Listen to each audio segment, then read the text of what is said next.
dia, família, tudo bem com vocês? Mais uma vez é um privilégio estar compartilhando daquilo que o Senhor tem confiado no meu coração. E, de fato, essa semana eu procurei em Deus aquilo que o Senhor teria para falar para a nossa comunidade. E o Senhor me levou a um texto específico, que está lá no capítulo 13 do Evangelho segundo João, do Evangelho de Jesus Cristo. E eu queria falar, só que eu queria trazer uma abordagem diferente a respeito desse texto. É um texto bastante conhecido, é um texto que trata da cerimônia chamada de cerimônia de lava-pés, em que Jesus lava os pés dos discípulos. Mas eu queria trazer uma abordagem um pouco diferente para que você entenda com profundidade aquilo que Jesus quis ensinar com essa atitude. E eu intitulei essa mensagem de A Verdadeira Felicidade. Eu tenho a convicção que o Senhor não nos criou para sofrer aqui na terra. Só eu que acredito nisso. O Senhor de maneira nenhuma não nos criou para sofrer. Nós entendemos que no mundo nós teremos aflições, nós não estamos isentos delas. Mas nós entendemos também que a nossa felicidade, ela não está somente prometida para o reino vindouro. Nós entendemos que a felicidade ela é possível aqui na terra. Ela é possível no reino de Deus implantado aqui na terra. E é sobre essa perspectiva que eu quero que você entenda que o Senhor, Ele não criou nada para viver uma vida de penitência, para viver uma vida sofrida. Então, mediante a isso, por isso que eu acredito fielmente que o Senhor não te criou para torcer para o Vila Nova. Entendeu? Desculpe, irmão Henry, mas não criou. O Senhor tem algo a mais para você. Então, diante disso, eu queria que nós nos aprofundássemos nesse texto, entendendo aonde Jesus estava cronologicamente ao fazer essa atitude, ao dar esse ensinamento que ele faz através do exemplo. Nós temos que entender que os capítulos a partir de João 13 trata-se de uma mensagem de despedida de Jesus. Jesus está se despedindo dos seus discípulos. A partir do capítulo 13, nós entendemos que Jesus, a partir de agora, ele não se dirige mais ao povo. A partir do capítulo 13, Jesus não se dirige mais às multidões, não se dirige mais ao mundo como um todo, mas apenas aos seus discípulos. Porque Jesus, ele sabia que a hora dele estava chegando. Então, nesse momento da história aqui, para que nós entendamos com fidelidade aquilo que o Senhor quer nos ensinar, nós temos que partir dessa perspectiva, em nome de Jesus. Dessa perspectiva, entendendo que Jesus, ele percebia que a sua vida estava chegando ao fim aqui na terra. Nós entendemos que Jesus é plenamente Deus, mas também ele era plenamente homem. Então ele estava em meio a dias terríveis que ele saberia que passaria. Então nós vemos que no capítulo 13, nós entramos nessa mensagem final. Nessa mensagem que Jesus deixa para aqueles que estavam caminhando com ele durante todos esses 3 anos. E que nós entendemos que o ministério público deles tinha chegado ao fim. Charles Erdman fala o seguinte, que ao entrarmos no capítulo 13 de João, nós entramos no lugar santo do edifício desse sagrado evangelho. É a noite que Jesus é traído. Seu ministério público acabou. E o dia seguinte a esse, testemunhará a sua angústia e a sua morte. Então, tudo aquilo que eu quero que você perceba nesse texto, é que você entenda que é um texto que não é simplesmente uma narrativa histórica vazia de emoção, é um texto carregado de emoção. E que Jesus sabia que logo em seguida ele viveria aquilo que o levaria para o seu martírio.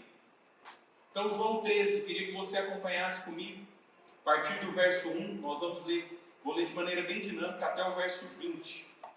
Fala o seguinte: antes da festa da Páscoa, sabendo Jesus que era chegada a sua hora de passar deste mundo para o Pai, tendo amado os seus que estavam no mundo, amou-os até o fim.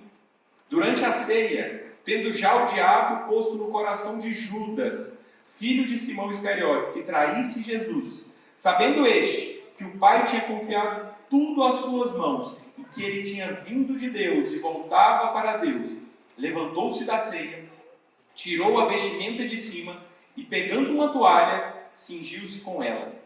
Em seguida, Jesus pôs água numa bacia e começou a lavar os pés dos discípulos e a enxugá-los com a toalha com que estava cingido. Quando se aproximou de Simão Pedro, este lhe perguntou: vai lavar os meus pés, Senhor? Jesus respondeu: o que eu faço você não compreende agora, mas vai entender depois. Então Pedro disse: o Senhor nunca lavará os meus pés. Ao que Jesus respondeu: se eu não lavar, você não terá parte comigo. Então Pedro lhe pediu: Senhor, não somente os pés, mas também as mãos e a cabeça. Jesus respondeu: quem já se banhou não precisa lavar nada, a não ser os pés, pois quanto ao mais está todo limpo. E vocês estão limpos, mas não todos, pois ele sabia quem era o traidor. Foi por isso que disse: nem todos estão limpos. Depois de lhes ter lavado os pés, Jesus pôs de novo as suas vestimentas e, voltando à mesa, perguntou-lhes: vocês compreendem o que eu lhes fiz? Vocês me chamam de mestre e de senhor e fazem bem, porque eu sou. Ora, se eu, sendo senhor e mestre, lavei os pés de vocês, também vocês devem lavar os pés uns dos outros. Porque eu lhes dei o exemplo, para que, como eu fiz, vocês façam também. Em verdade lhes digo, que o servo não é maior do que o Senhor, nem o enviado é maior do que aquele que o enviou. Se vocês sabem essas coisas, bem-aventurados serão se as praticarem. Não falo a respeito de todos vocês, pois eu conheço aqueles que escolhi, mas é para que se cumpra a Escritura: aquele que come do meu pão levantou contra mim o seu calcanhar. Desde já lhes digo, antes que aconteça, para que quando acontecer vocês creiam que eu sou. Em verdade lhes digo, quem recebe aquele que eu enviar, recebe a mim. E quem recebe a mim, recebe aquele a quem me enviou. Irmãos, eu quero discorrer sobre todo esse trecho, mas eu não vou passar versículo por versículo, porque é um texto de muita riqueza teológica. Então eu não vou focar, já aviso de antemão, na reação de Pedro, porque a reação de Pedro e a resposta de Jesus tem diversas coisas que daria para a gente abordar. Mas eu quero começar com você partindo do final, partindo do verso 20. Eu preciso te situar no verso 20 para que você entenda aquilo que eu quero abordar com os outros versos. No verso 20, nós temos Jesus falando: em verdade lhes digo, quem recebe aquele que eu enviar, recebe de mim. E quem recebe a mim, recebe aquele que me enviou. Irmãos, nós estamos vendo aqui que Jesus chega para os discípulos e fala: a partir do momento que você recebe daquilo que eu tenho para te oferecer, a partir do momento que você anda em novidade de vida, no lugar que você está, você me representa. Irmãos, nós precisamos partir dessa posição para que nós entendamos aquilo que Jesus quer nos ensinar através desse exemplo que Ele nos deu. A partir do momento que nós nos denominamos cristãos, crentes, evangélicos ou qualquer nomenclatura que seja, você tem que entender que o Senhor te chama não é simplesmente para que você faça parte de uma comunidade. É também para que você faça parte da comunidade, mas o Senhor te chama para que você o represente. Você entende a seriedade que é, a partir do momento que você entende que você, ao se titular cristão, ao se intitular membro de uma comunidade cristã, de uma família evangélica, você se torna representante do próprio Deus? É a partir dessa posição que nós temos que entender aquilo que o Senhor quer nos ensinar nessa manhã. Nesses versos, Jesus deixa claramente que Ele faz o que Ele fez para que Ele nos ensine através do exemplo que tipo de pessoas nós deveríamos ser enquanto representantes dele aqui na terra. O Senhor Jesus nos dá essa instrução.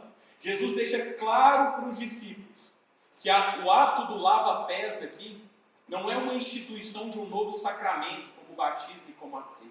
Se você parar para avaliar no verso 12 a 15, ele fala, no final do verso 12, ele fala o seguinte: vocês compreendem o que eu lhes fiz?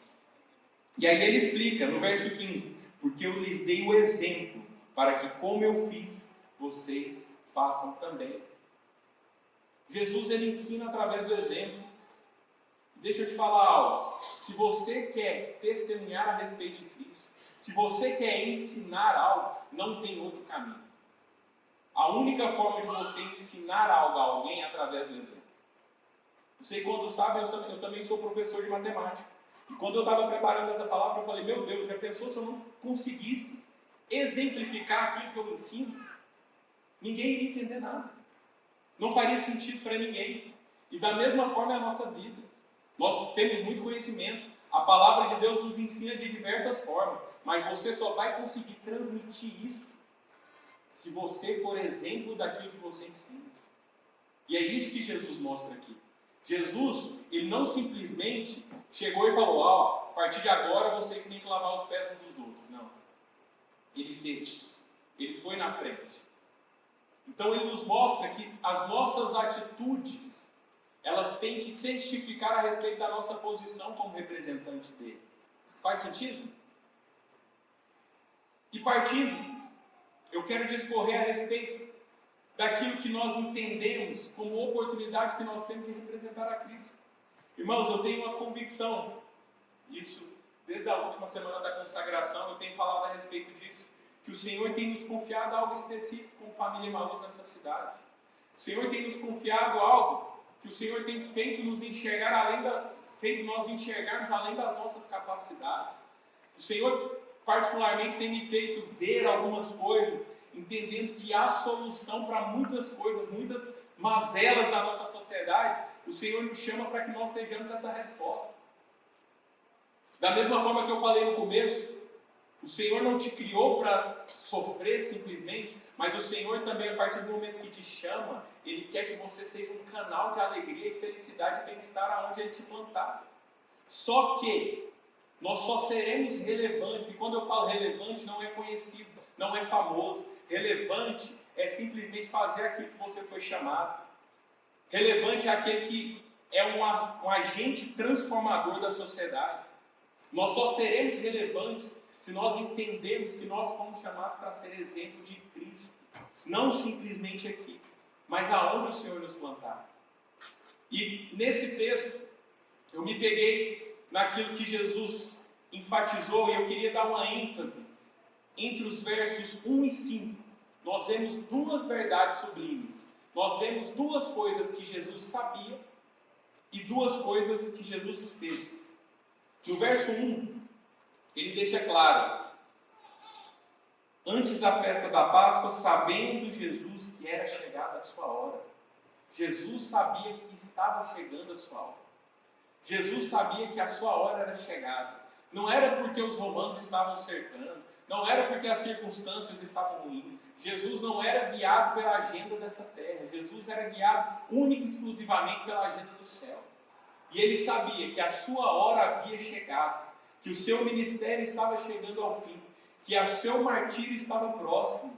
E Jesus, debaixo dessa agenda do céu, ele foi completamente guiado por aquilo que o Senhor ia o direcionando. Nós percebemos que Jesus ele tinha convicção plena do tempo. Se você percorrer todo o Evangelho de João, você vai ver que lá no capítulo 2, no verso 4, Jesus vira para sua mãe em Caná da Galileia e fala: a minha hora ainda não chegou. No capítulo 7, no verso 30, os guardas não puderam prendê-lo, porque a sua hora não havia chegado. No capítulo 12, verso 23, quando Jesus entra triunfalmente em Jerusalém, ele anuncia: é chegada a hora de ser glorificado o Filho do Homem. No capítulo 13 aqui, ele fala que, sabendo Jesus que era chegada a sua hora de passar deste mundo para o Pai. E no capítulo 17, no verso 1, antes de iniciar a oração sacerdotal, Jesus fala o seguinte: Pai, chegou a hora, glorifica teu Filho, para que também o Filho te glorifique. Irmãos, Jesus ele sabia que a sua hora estava chegando. E eu quero enfatizar para que você perceba, que você fala: não, mas Jesus era Deus. Jesus não ficava aflito com a morte. Irmãos, Jesus foi plenamente homem. E se tem algo que nos deixa aflito é a morte. E se tem algo que nos deixa aflito é saber que a morte está chegando. Todos nós temos a certeza da morte. Isso não causa aflição no nosso coração em primeiro momento. Mas sabe que hora que a morte causa aflição? Quando você sabe que está chegando. quando você sabe que está perto, ou quando você recebe um diagnóstico, aí vem a aflição. Jesus estava nesse momento aflito. Esses dias eu estava vendo nas redes sociais, não sei quantos viram, que viralizou uma menina chamada Isabel Veloso, que ela tem 17 anos, trata de um câncer desde os 15, e hoje com 17 anos, os médicos falaram que não tem tratamento mais, que vai ser simplesmente paliativo. E essa história chamou a atenção do mundo inteiro. Do mundo não, do Brasil inteiro. Muita gente se compadece, e de fato é uma história que, se eu não me engano, ela casou com um rapaz essa semana, mas entendendo que serão breves os dias dela aqui.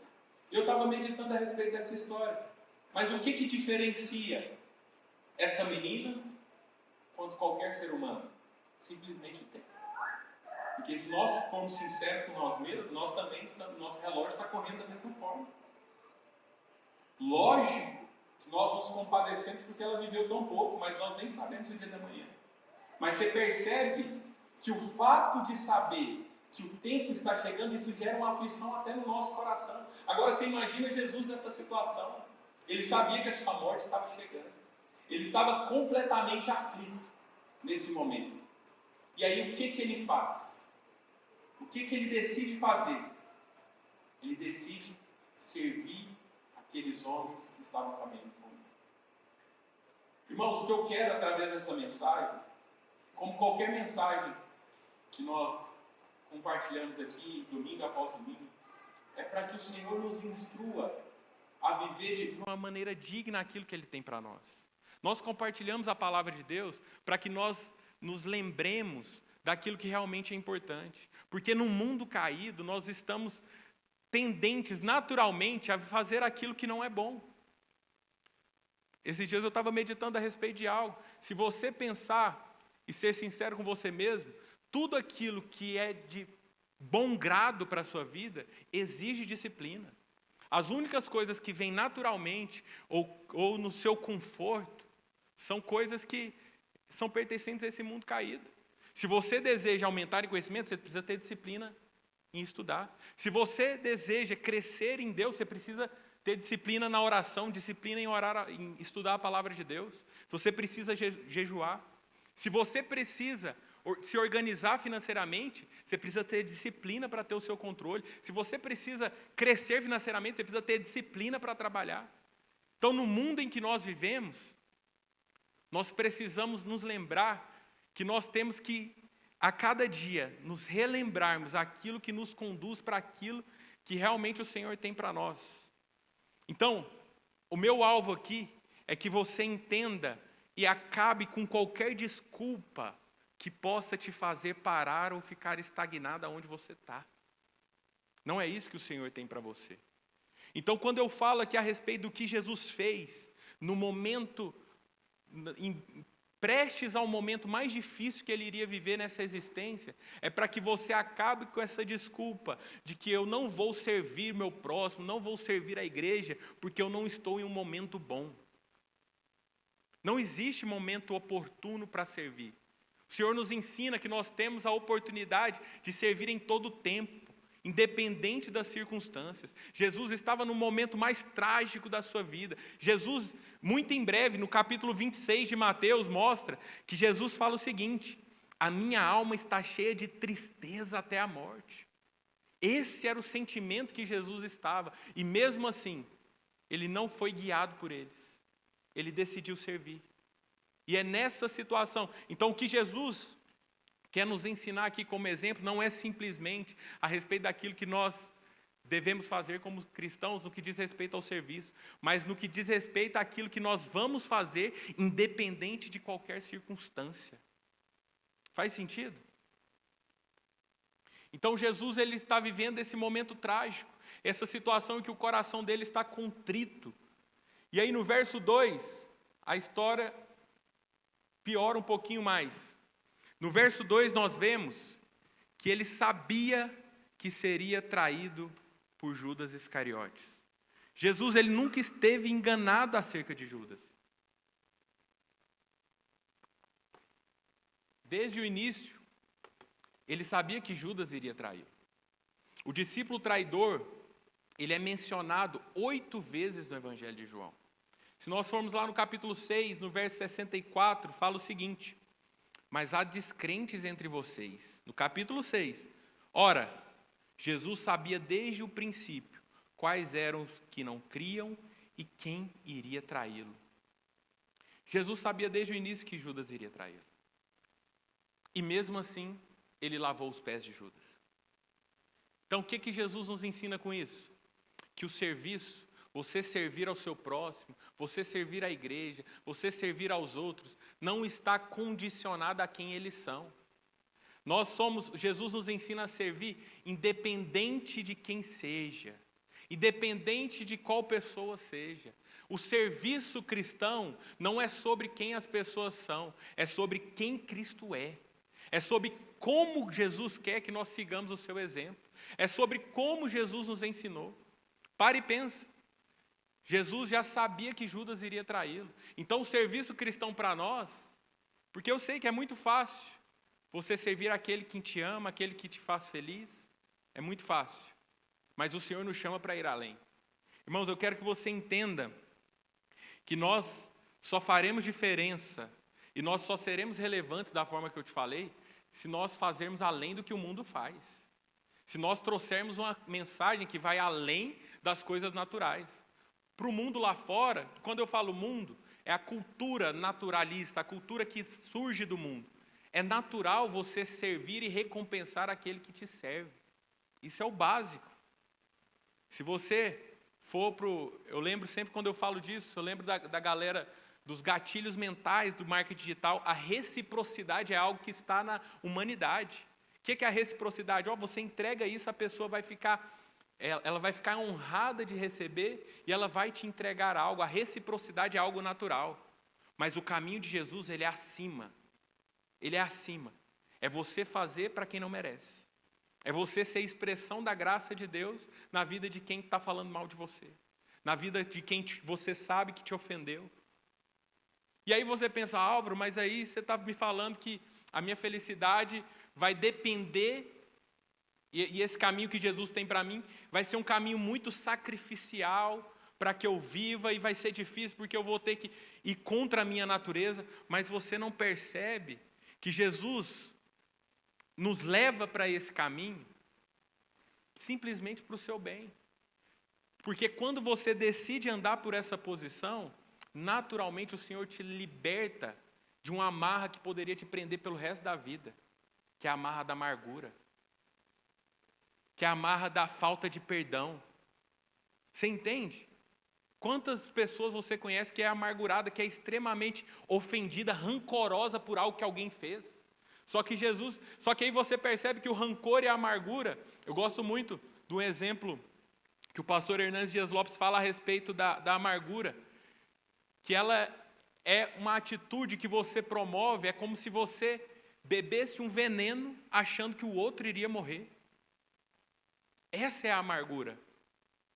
E Jesus, ele te leva por esse caminho, entre aspas, num primeiro momento sacrificial, para que você viva leve, para que você viva em paz. Então o serviço, ele não pode estar guiado simplesmente na atitude de uma pessoa de corresponder àquilo ou de merecer o seu serviço ou a sua honra. O Senhor nos chama para que nós andemos um nível acima, para que nós sejamos de fato representantes dele, porque foi assim que ele andou. Então nunca o serviço é sobre quem as pessoas são. Andando adiante, no verso 3, Jesus também sabia que o Pai tudo lhe havia confiado. Quando eu estava lendo esse momento, lendo esse texto, entrando nesse momento, eu me lembrei do texto em que o apóstolo Paulo fala lá de Filipenses, fala aos Filipenses no capítulo 2,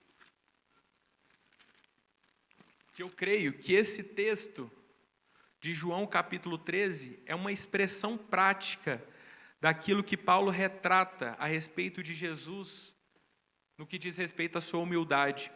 Que no verso 6 ele fala, o apóstolo Paulo fala, Filipenses 2,6, que mesmo existindo na forma de Deus, não considerou ser igual a Deus algo que deveria ser retido a qualquer custo.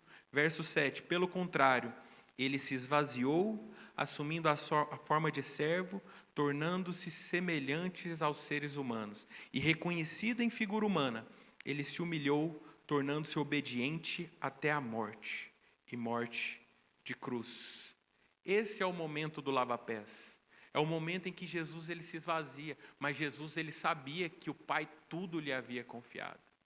Uma coisa é você entender que às vezes tem pessoas que naturalmente nós seres humanos somos facilmente levados às posições que às vezes poderiam gerar algum constrangimento, mas nós estamos falando aqui que Jesus, que era Deus, o Rei dos Reis, ele se colocou numa posição humilhante para que ele desse um exemplo a respeito daquilo que diz respeito ao serviço. Nós temos que entender que nesse contexto era um costume que as pessoas antes de assentarem às mesas, elas tivessem os seus pés lavados. E nesse contexto os pés dos discípulos estavam imundos, porque eles acabavam de chegar de uma viagem vindo de Betânia. E eles não podiam assentar-se às mesas sem antes lavar os pés. Só que nós vemos que Jesus se depara com essa situação. E partindo desse pressuposto, entendendo quem Jesus era, a primeira pessoa que deveria ser servida num contexto natural seria Jesus. Porque lavar os pés, naturalmente, já era uma tarefa muito humilhante. Lavar os pés, nesse contexto, era o serviço dos escravos, mas os escravos mais humildes de uma casa. E Jesus percebe essa situação, percebe os discípulos, e eu acredito que nesse contexto, porque tem um contexto contemporâneo que é retratado lá em Lucas, no capítulo 22, verso 24, que é perto desse acontecimento, que só é narrado no livro de João, mas em Lucas, no capítulo 22, no verso 24, os discípulos estavam tendo mais pela segunda vez uma briga infantil, falando e discutindo sobre quem deles seria o maior. E aí, nesse momento, Jesus presente naquela briga infantil, Jesus pensa, eu preciso ensinar algo para eles. E aí, nessa situação, Jesus, sabendo quem ele era, ele se despeja da sua capa, e Jesus tinha plena convicção, ele se despeja da sua capa e vai lavar os pés, um por um, dos discípulos. Daqueles que, na verdade, deveriam estar honrando a ele. Então, Jesus, nessa atitude, ele nos mostra claramente que ele tinha plena ciência de quem ele era, de onde ele veio, o que ele faria e para onde ele retornaria. Jesus ele não estava sendo simplesmente uma vítima indefesa de Roma. Jesus não era simplesmente um mártir de Roma. Jesus, ele tinha a convicção que ele seria o nosso Redentor, que ele estava ali para cumprir plenamente o projeto do Pai. Então, irmãos, o que eu quero te trazer com essa história é que você se lembre que servir aos outros nunca está abaixo da sua posição. Pelo contrário, eu estou aqui para te alertar que se um dia o diabo lançar na sua mente, porque isso vem do diabo, e você se pegar pensando que você é grande demais para servir algum tipo de pessoa, então você está se colocando numa posição acima de Jesus. Se um dia você se olhar numa situação e falar, nossa, eu não sou a pessoa para fazer isso. Se um dia você se pegar nessa situação, eu quero que você se lembre que o nosso Deus, o nosso Salvador, ele não se acomodou em ser igual a Deus. Ele se humilhou no pior tipo de serviço que poderia existir nessa circunstância. Então não faz sentido algum você de alguma maneira pensar e entender que não existe um serviço que não seria digno à sua posição. E o Senhor nos chama para que nós vivamos dessa forma, entendendo também que nós corremos um outro risco, que Jesus aqui, ele não agiu de maneira simplesmente exterior. A servitude, ela é uma atitude interior. Ele é um estilo de vida. Não é simplesmente o ato de você simplesmente se colocar numa posição de servir em certos momentos. Não faz sentido. A servitude, ela vai exalar em todas as áreas da sua vida. Irmãos, eu estou falando aqui da posição de quem hoje aqui na igreja coordena os voluntários do culto. E quando eu falo a respeito do voluntariado, e o que eu quero trazer para você é que não é simplesmente sobre você servir no voluntariado. O Senhor te chama para que você exerça o serviço, não simplesmente aqui, mas em todos os lugares. Eu acredito também que se aqueles que não se dispõem a servir, nem na igreja, nem para a sua comunidade, eu acho difícil que isso seja um estilo de vida lá fora. Mas eu estou falando que o serviço que Jesus nos chama, ele vai muito além do que você simplesmente reservar um momento da sua vida para que você sirva alguém. O Senhor nos chama para que nós vivamos dessa forma, para que nós caminhemos dessa forma. Então, nós percebemos que a servitude, ela não depende da sua posição. Nós servimos simplesmente porque Jesus nos ensinou. E partindo disso, nós percebemos que Jesus fez mais duas coisas. Nós vemos que no verso 1, Jesus amou os discípulos até o fim. Ele fala o seguinte: tendo amado os seus que estavam no mundo, amou-os até o fim. Irmãos, mesmo sabendo, da mesma forma que Jesus sabia que Judas o trairia, Jesus sabia que no seu momento de aflição, muitos o abandonariam. Jesus sabia que muitos o abandonariam e deixariam nas mãos dos pecadores. Mesmo sabendo que Judas o trairia, mesmo sabendo que Pedro o negaria, mesmo sabendo que os outros se dispersariam, Jesus amou os seus discípulos até o fim. Irmãos, esse é o amor de Jesus a respeito de nós. Esse é o amor de Jesus que está disponível para nós. Esse amor que seria impossível para mim colocar em palavras a grandeza desse amor. Esse amor que está disponível para mim e para você. Então, o amor de Jesus, essa passagem nos mostra que o principal dos pecadores, que não é sobre as circunstâncias, não é sobre aquilo que você fez, que o principal dos pecadores, ele pode ir a Jesus com toda a ousadia e confiar